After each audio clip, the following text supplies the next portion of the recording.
What's going on, everybody? Welcome back to another episode of JAR. JAR, for those of you that may be new, stands for Joe and Amy Review. And as you can tell from the title down below and from the fact that if you're following along at home, there was no magic story this week. We are not reviewing a magic story this week. That has happened in the past. That's not a brand new thing for us because there have not been stories in the past this week. But we did want to go over some of the Aether Revolt spoilers that have been coming out because while I'm sure a lot of people, if you follow other Magic YouTubers, have been talking about the playability of the cards and the value of the cards and what other cards from the past they remind you of, like different abilities of the Planeswalkers, may be reminiscent of some other removal spells or things like that. We're not going to be talking about that. We are going to be looking at it and showing off our hashtag Vorthos Pride. Because that's what we do. If you're new here, that's what we do. We show off our hashtag Vorthos Pride. And we hope that you guys do too. We ask you guys to join in with us showing that off as well. So let us know what you think of the stuff that we're about to talk about in the comments down below, as always. So, as I said, we do actually read the comments. All of them. And some of them, if we feel that they warrant a reply, we try to reply as well. Anyway, for those of you that have been following along or have not, we have been reviewing some of the Aether Revolt stories. They have been coming out. Wizards announced today is Wednesday when we are filming this, when we would usually have a story to read. They announced today that there will not be another Magic story for 2016. Which makes sense. We talked about that back when there was that hiatus around Thanksgiving time. For those of you that aren't in the States and maybe don't celebrate Thanksgiving, that was late November. There was I think they can probably figure out when it is, even if they don't celebrate. Regardless. So yeah, that was in late November. We didn't have a story to talk about. They had the Commander story in there, and then just kind of recaps of Kaladesh, basically. You guys can go check those out. They're probably up there somewhere. But it wasn't much, right? And so we talked about some other things, but the Aether Revolt story then started, and I remember talking about the fact where I said, I was surprised that they did that hiatus around Thanksgiving as opposed to around Christmas and the end of the year, although there you go. Because now we have to. Right, so they're just doing it again, which, okay, I'm the kind of guy who wants another story every week all the time, but, I can't, it would be rude of me to say, hey, Wizards... Hey, it's a holiday, you have to work anyway. Precisely. Despite the fact that we're doing it, it's not the same. Right. This is, however many minute video. Not work. Right. So, regardless, so we're here to talk about some of the spoilers. So far, all 5 of the story spotlight cards have been spoiled, as well as both of the Planeswalkers that are going to be in Aether Revolt, and the 2 Planeswalkers that are going to be in the Planeswalker decks for Aether Revolt, and we'll get into that in a second. But, fair warning, because I did kind of mention it last week, if you have not seen the spoilers for Aether Revolt yet, first of all, I used to be the person who didn't necessarily want to see the spoilers, but I like doing it now. So if you're the kind of person that doesn't want to know about the cards, this is probably not the video for you. Again, the title should have clued you in, but regardless, thanks for coming anyway. But we will be talking about the spoilers. We will not be revealing secrets and stuff, at least as far as we can glean from them. So yeah, so if you're sitting there going, yeah. Just exit the video, right. This will not be the video for you. Right, this is the wrong one. But, yeah, so... as was suspected, and I'm sure, I've mentioned this in the past, I'm sure that it was to no one's surprise, but I know that I personally had predicted it. The 2 Planeswalkers that we have in Aether Revolt are Ajani and Tezzeret. I have it written down here because I want to get all the names correct, because I haven't... Once I start opening the cards, I'll have memorized all the names. But for right now, not so much. This is crazy like that. Look, it's just what I do. So we have, from the main set itself, we have Ajani Unyielding, and we have Tezzeret the Schemer. Now, they were not the first of these Planeswalkers spoiled. They are of different names, but there was an Ajani and a Tezzeret spoiled prior to those 2 being spoiled. And that was Ajani Valiant Protector and Tezzeret Master of Metal. Now, there are a lot of different things to talk about with the different Planeswalkers. First of all, this is the first time, I don't remember from Kaladesh, but I believe that this did not happen this way, but this is the first time that they spoiled the two Planeswalkers in Tezzeret and Ajani, but they spoiled the Planeswalker deck versions, which are on purpose, and by Wizards' own admission, less competitive. They're less exciting from a competitive playability standpoint, because that's not what they're supposed to be. They're supposed to be able to be put in a local game store, maybe in your local Walmart or Target. They can be purchased, and it's a way for people to get a deck, a pre-con deck, which stands for pre-constructed if you're unaware. It's for people to buy a pre-constructed deck to play in Standard that has a Planeswalker in it, because for new players, Planeswalkers is the thing that they can latch on to and say, oh, this card looks different from every other card. It has a big, powerful person on it. When anyone plays a Planeswalker, it opens your eyes, because it's a Planeswalker. It's a totally different play style.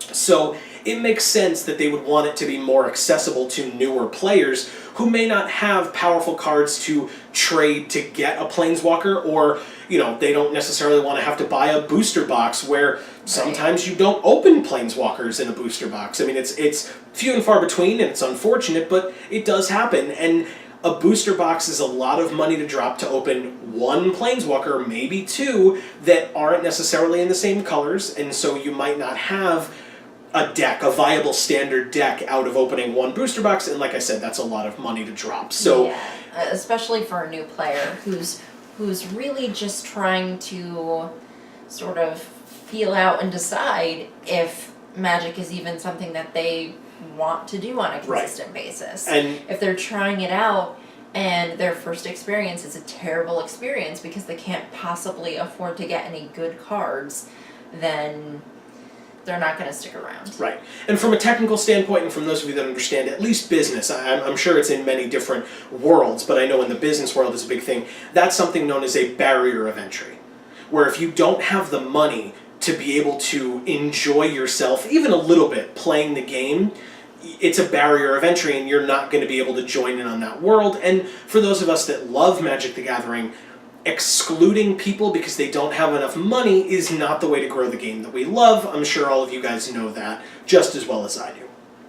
But what I thought... And as fans, of course, what we want the most is to expand our Magic community of people who love Magic as much as we do. And, and the way to do that is accessibility. Yes, absolutely. Yeah.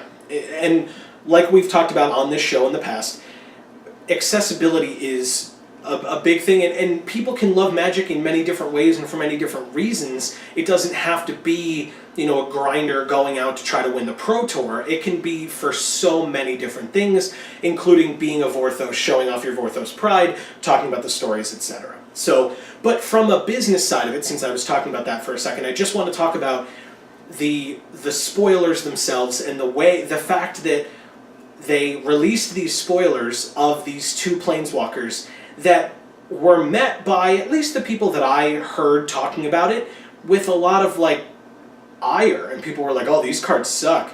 They're supposed to. And when they were first released or spoiled, they weren't said to be, hey, guess what? They're the ones from the Planeswalker deck. What you kind of have to do is be a little sneaky. Look at the bottom of the card, and it shows the collector number. I believe, if I remember correctly, they are 185 and 186 out of 184. So it gives you an indication that they are above the number of cards in the set. So they are legal in Standard, but you don't want to use them unless you're a new player who won't necessarily have access to the ones from the set itself that you could trade into, or heck, even purchase if that's what you're into. There are many different players that do it many different ways, but the ones from the set itself, since I didn't actually say that, is Ajani, or yes I did, Ajani Unyielding and Tezzeret the Schemer. I did say that. Another thing I noticed, and probably a good thing going forward to clue you in if you got tricked, maybe, at looking at the cards and you were like, oh, these suck, why are these the Planeswalkers? They're not, they're the ones from the decks. A good way to look at it is, look at the difference in art. Art is something that we talk about a lot on this channel because it's something that we love, first of all, but it's also a good indication. I mean, come on. that's a really good art. It's incredible. Yeah. So how can you deny it? Plus, Chandra is a big part of Kaladesh, Pia, Nalar, all that good stuff, so we wanted to have her here. Plus, we're on our third week of 3 different sets because we're, as I said, in transition, so we're working it out. This will not be the permanent new set. We're figuring it out. It's too bad we can't ask her her opinion. Wow. Yeah, don't talk to, that's a wall. Anyway, but seriously, we care about art, and it's something that we talk about even in our pack openings and stuff. It's something that we care about. And if you look at the art, at least for Tezzeret, to use Tezzeret as an example, if you look at the art of Tezzeret Master of Metal versus Tezzeret the Schemer, if you look at it from a guise of having no concept of if Tezzeret is a villain or not, the Tezzeret Master of Metal art looks beautiful. It's very nice, it's very colorful. Sure, the look on his face is probably not like friendly and welcoming and come on in and have a cup of tea, but everything else about the card is very lighthearted seeming. And so if you look at Tezzeret the Schemer, the one from the actual set, it is dark, it is angry, it is evil. The colors that they chose, they did so very purposefully.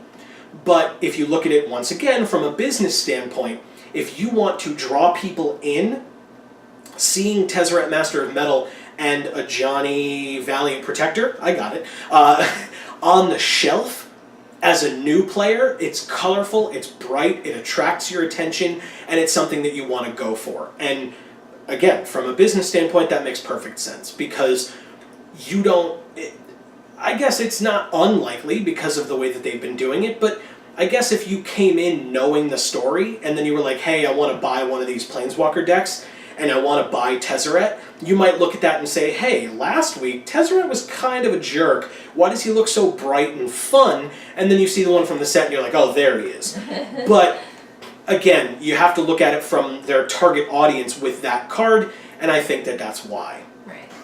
Or if they're trying to get people who think that the art is beautiful, but weren't really going to shell out the cash to start playing the game and buying the cards, that's a good way to get them, is by making a simpler, already constructed deck that they can easily just purchase and have and use to play in Standard and have a good experience.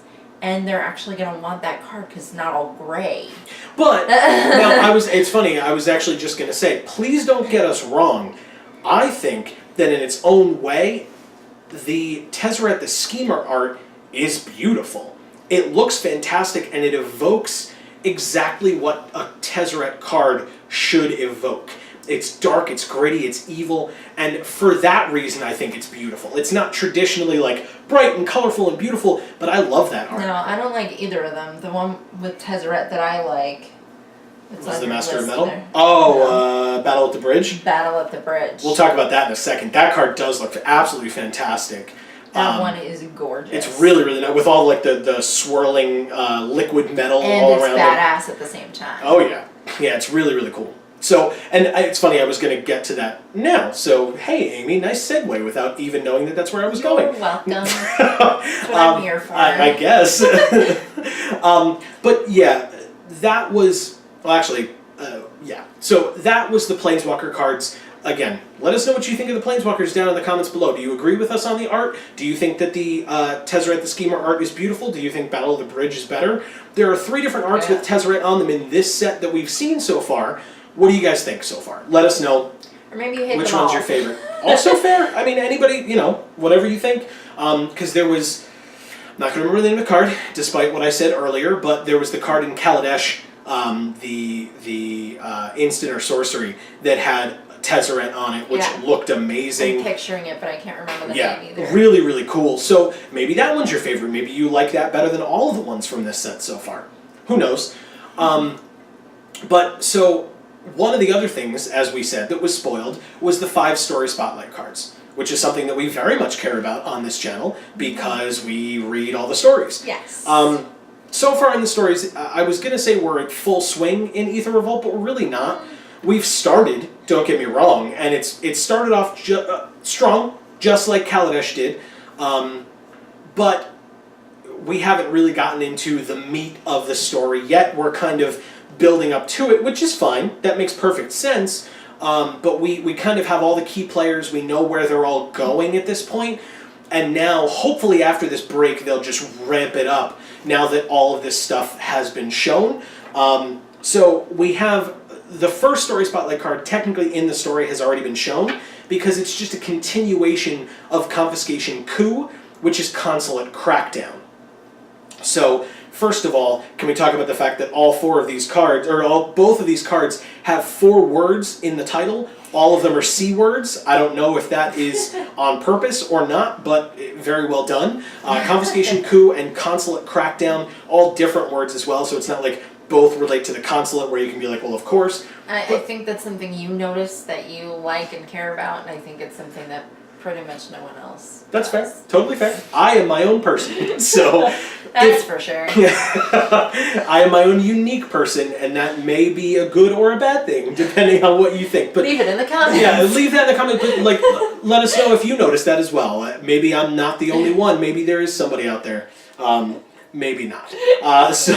But yeah, we have Consulate Crackdown at the beginning. That's basically just the, hey, no one is allowed to be out late at night. Like, they just become like a dictatorship or military rule where, you know, there's curfews. I couldn't think of the word. There's curfews and, you know, people are having their inventions stolen. Aether is being rerouted from poorer neighborhoods to help Tezzeret because he doesn't give a darn about anybody. He's just like, nope, I don't care. I need it. Send it over.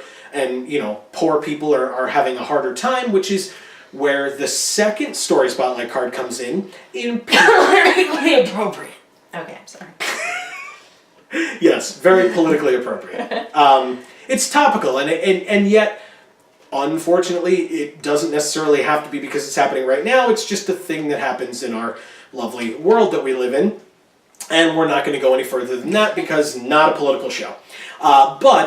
And you know, no opinions either way out there. You guys all have your own opinions, and that's totally fine. Yeah, maybe don't leave that in the comments. Please, I mean, you know, we love you all and we want to hear all of your opinions, but we don't want it to turn into that because that's not what we're trying to do. Right. Sorry about that, guys. But in response to the Consulate Crackdown, we have the second story spotlight card, which is Pias Revolution. The art looks cool. It shows Pia kind of more active than we've seen her. In a lot of the other art that we see Pia and Kieran even in, she's very passive. She's standing. She looks very regal almost. It's posed kind of looking. Yeah. And yet in this one she's like running and she's got like goggles on, and so she's definitely more in the fray this time, which makes perfect sense. Obviously, because you know, a war and whatnot. Yeah, you know, and she's leading this revolution. She is the leader, and she is doing a damn good job. And one of the other things that I didn't really write down, but Kieran's heart is beautiful. Just that concept of, oh my god, it looks so cool. Like there's just the vehicle, the power. Me and vehicles, you know. The power of that card seems phenomenal. I am not the guy to go to talk about power level of cards. I'm not usually, but it seems fantastic. So maybe I'm right, maybe I'm wrong. You know, leave that in the comments. I make no qualms about not knowing that, but it looks absolutely beautiful. The story aspect of the fact that it's, you know, Pia has already mentioned in the story her secret weapon. She didn't specify what it was, but when that card was spoiled, I was like, oh, there it is, because what the heck else would it be? And where the heck else would Kieran's heart come from? So that makes perfect sense. I love that. But that's the second story spotlight card is Pias Revolution. We haven't really seen that happen yet. I'm sure that will be coming up soon since it's the second and we already have the first. The third, which I'm looking forward to, is Disallow, which is amazing. It shows a person in like a mask almost, or so, like a face covering of some kind, just swiping what looks like a sword of some kind, swatting away fire. And we find out that is Baral, and he says something to the effect of how easily your flames are quenched, referring to our girl over here, because she has a bone to pick with Baral. And hopefully we will see that come to an awesome conclusion. Oh, I'm so I excited. don't see, because like that, I feel like that's going to be the moment, right? That's going to be the moment where Chandra decides whether she's going to go with the Liliana burn him to the ground idea, or whether she's going to go with the Nissa, be nice to him, let him live, maybe lock him away or something. And I love me some Nissa, but... He is kind of a bastard. He totally deserves it. It's just, the question is, somebody like Gideon. Will Gideon step in and say, Chandra, that's not right, you can't, we have to keep him safe. Yuck. Who knows? Yuck. Thanks. Again, thanks, not. Liliana. That's very much her opinion on Gideon all the time. But yeah, we'll see where that goes. I hope that they delve enough into that, because even if Baral stays alive, we're not going to see him for a while. Yeah. He can't planeswalk, and so we're just not going to see him for a while, so they need to bring that to a close. I don't think he's going to die. I don't think that is the portion of this story to try to bring, bridge into the next time we come back to Kaladesh. I just don't think it's going to last that long. Plus the fact that if Pia is staying, her and him, she and he, whatever the proper English is for that sentence, would have a hard time coexisting in the same world together because of what he did to her in many different ways. So we'll see what happens with that. Like I said, I'm looking forward to that. Plus, Disallow seems like an amazing card, and the art looks fantastic. So that's really cool, and very flavorful for the ability that it has. After that is the card that Amy was referencing, Battle at the Bridge. Yeah. It is Tezzeret, I assume, versus the Gatewatch. Looking awesome. Yeah, definitely looking awesome. And it shows him, again, just kind of wielding awesome power, and the flavor text, once again, I will not be able to quote it exactly because I didn't write it on my little cheat sheet here, but something to the effect of, this is bigger than you, all of you. That may be an exact quote, it may not, but that's what Tezzeret is saying. It's bigger than you, all of you, referencing all of the Gatewatch, probably also maybe Pia. And probably all of the plane, probably all of humanity, if you can call it that, because there's creatures and things like that too, obviously. But I think he means that this whole thing with the ability to use this machine to jump planes now versus having to be a planeswalker in order to do it is bigger than technology and science as it is or was prior to the creation of it. Yeah. So we'll see where that goes. Looking forward to that as well, as I've said about all of the others, but that fight, if it is a full-fledged fight like it looks to be, and like the name suggests, that should be amazing to see kind of how Tezzeret plans to hold off the entire Gatewatch plus a Johnny. Should be kind of, plus possibly all of the Rebels, depending on what they're doing. Should be awesome. So Tezzeret saying to them, this is bigger than you, all of you, leads into our fifth Story Spotlight card, which is Dark Intimations. Yes. You don't get a lot of information just from Dark Intimations, just from the name. You have to, you have to kind of take the name of the card, combine it with the art, combine it with the flavor text, and you get a general idea of where it's going, and it seems to be the resolution of Tezzeret's plan. What that is, we don't know, but it has to do with Nicol Bolas in some way. That's all we know. We know it has to do with Nicol Bolas. The other thing is, we were looking at the art. We kind of analyzed it to begin with, and we encourage you, even if I had put it, like if I edit it so that you can see it on the screen, it still won't do it justice. So I recommend that if you can, pull up that card or pull up just that art, maybe zoom in on it if you can, because we're going to be kind of talking about it in depth, and like I said, me putting it on the screen still wouldn't do it justice for you. But if you look at that art, it's hard to figure out exactly what's going on. I will say that whoever that person is, I mean, I assume that it is Tezzeret, just from what the card talks about, but I don't know that that's the case. There is a person walking up to what you called it a gate. Yeah, I don't know. It looked like someone was entering a gate that was going to come up to a building. And that looked like, originally when we looked at it, it looked like the person was walking kind of away from the frame of the card, from us looking at it, and walking up towards kind of the top left. You look at it closer, you zoom in a little bit more, the artist did a very good job, and it may be because it was shrunk down to card art-sized, they did a very good job of showing you that person's, like making an attempt at drawing that person's facial features.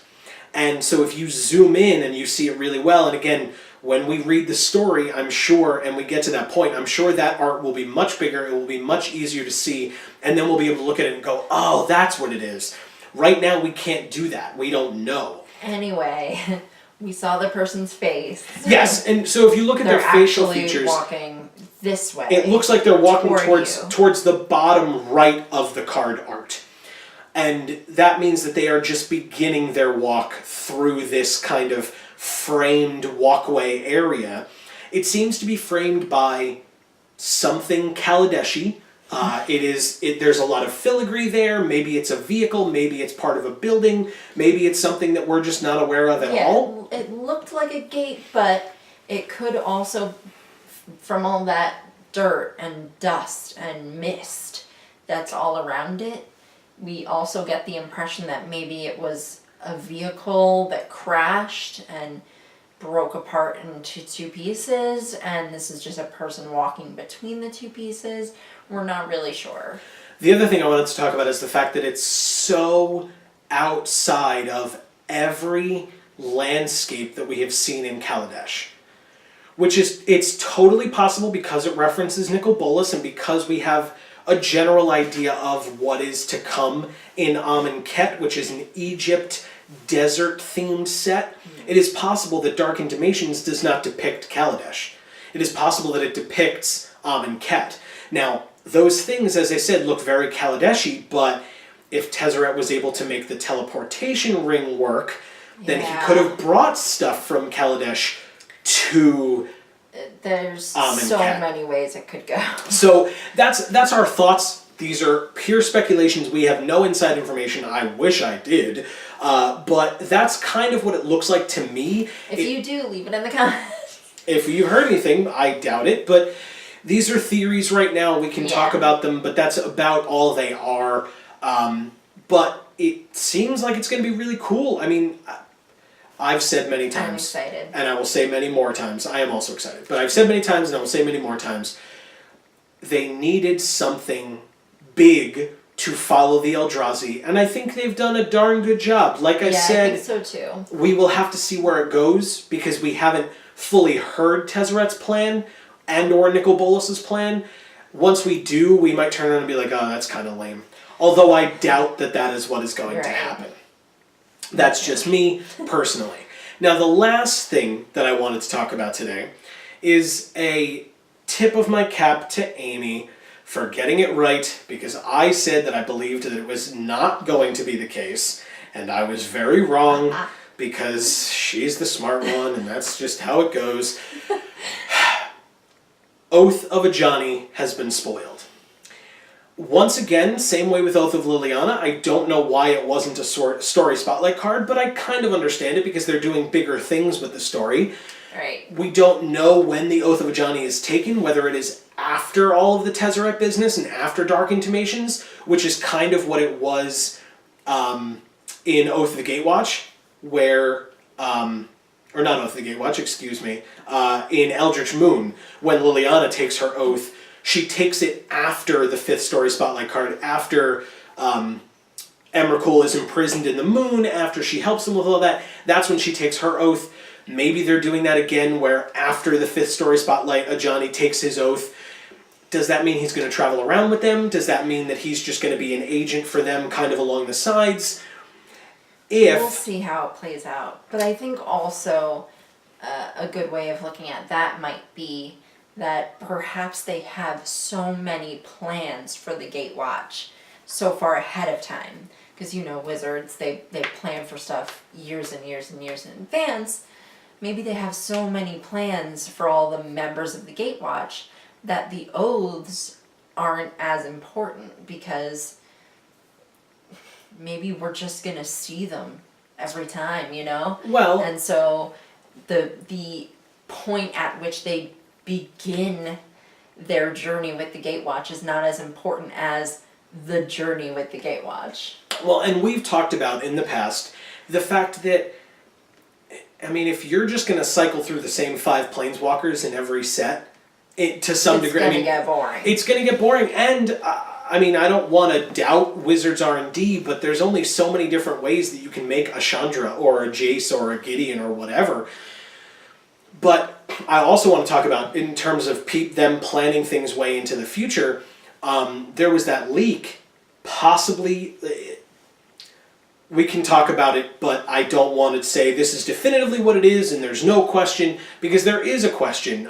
Wizards seemingly confirmed it, but at the same time, they haven't officially announced it, and so I'm not going to talk about it as if it is a gospel truth. But we did see the leak of Atlazan, I believe that was the name of the new set, and Conquest of Power, which was the set after that. Now, all we saw were the pack arts and the set names. Yeah. If that is what that is, what we saw from that was Atlazan had an unknown creature type on it. I mean, it looked like a fish or a mer person or a coral type underwater being on one pack art. And the other pack art looks to be Vraska, a planeswalker from Return to Ravnica, if you guys are unfamiliar. But if you're following along with the stories, we heard about Vraska very recently from Ral Zarek. He was discussing the fact that Vraska, he was aware of Vraska planeswalking from Ravnica to nowhere, to an unknown I didn't location. remember this, so I was glad that Joe brought that up, because I didn't remember that. Right. And she planeswalked to another location. Now, I said at the time that we reviewed that story, and if I can remember which one it is, I'll try to put it up top there for you, but regardless, when we talked about that story, we heard about the fact that, you know, Vraska had planeswalked to somewhere that we'd never heard of before, and I remember saying that that was not going to be something that was resolved at that point. Right. We were going to have to wait for that. And sure enough, if this is the case, it looks like we're going to have to wait until after Amonkhet. Right. Which is fine, and Hour of Devastation, I believe, is the one after that. Regardless, the block of Amonkhet. We're going to have to wait till after that. Right. But the other thing that it shows, and the reason that I bring it up, is because Conquest of Power, which I believe, again, is the set after Atlazan, has two pack arts as well, one of which depicts a Johnny. So we know that he will be coming back soon, in not the next block, but the block after. And it didn't show any other planeswalkers. Does that mean that he's going to be the only one there? Not necessarily, but who knows? Maybe we will just follow a Johnny and it won't be any other of the main 5, Gatewatch planeswalkers. We will have to see. We'll have to see. It is pure speculation at this point, but it is something interesting to look towards the future on. Again, if they are in fact the real spoilers, if it is a true leak, since it has not been officially announced as the titles or the names for those sets. It does seem like Wizards confirmed that it was in fact a leak of some kind, but whether or not that's real or those are test names or something like that, whatever. We'll see. But it's interesting. I'm definitely looking forward to seeing where it goes. I hope you guys are as well. I know Amy is. We've talked about that. As with everything that we've talked about, because we've said it many times, leave us your thoughts down below. You can talk to us on Facebook and Twitter. Those links are down in the description box below. We have been doing a lot of stuff on this channel recently. We will be doing, next week there will be no JaAR because there is no story to follow up, and so we don't want to just, throw something together and try to make something up to talk about. But there will... today. Kind of like today. Except I think that it was relevant and something worth discussing. But we will talk to you guys next week. We will be here with a video in between Christmas and New Year's. We will be here with a video just talking about the channel. We hope that you come back and check that out. We would appreciate it because we're looking for more feedback from you guys. Right. We want to give you more of what you want because that's what we're about. We're doing stuff that we like, but we want to hear from you guys as well. So definitely subscribe down below if you haven't already. Please. Come back next week and talk to us. We will have the other, if you saw it already, we will have the other gift box opening coming out soon. So definitely stay tuned for that. That'll be at the beginning of next week. We put out some other interesting stuff, kind of new and different stuff for the channel, or outside the box stuff for the channel this week. It was a Reddit 50/50 video, a little bit of adult content, so if you are not of that persuasion, we ask you to not go watch that. Yes. But if you are interested in seeing stuff like that, I'll link that up at the top as well. You should definitely go check it out. It was awful, because that's what Reddit 50/50 is, but we loved it. I loved it. I think it was a lot of fun at the same time. So if you're interested in that, like I said, definitely go check that out. Thank you in advance if you do that.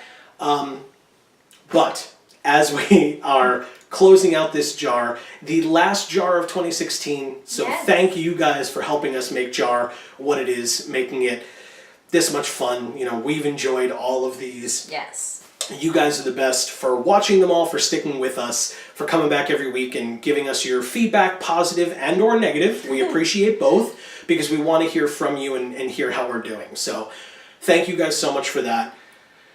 We had almost a full year of showing off our... Hashtag Vorthos Pride. We will be back in 2016, never fear, to talk about more Aether Revolt stories, because they're going to keep going and so are we. Thank you guys so much for watching this video and all of the videos that you watch on this channel from the Geek for All YouTube channel. I've been Joe. And I'm Amy. And as we always say, in whichever video of ours you watch next, we will see you all next time. Thanks, everybody. Happy New Year.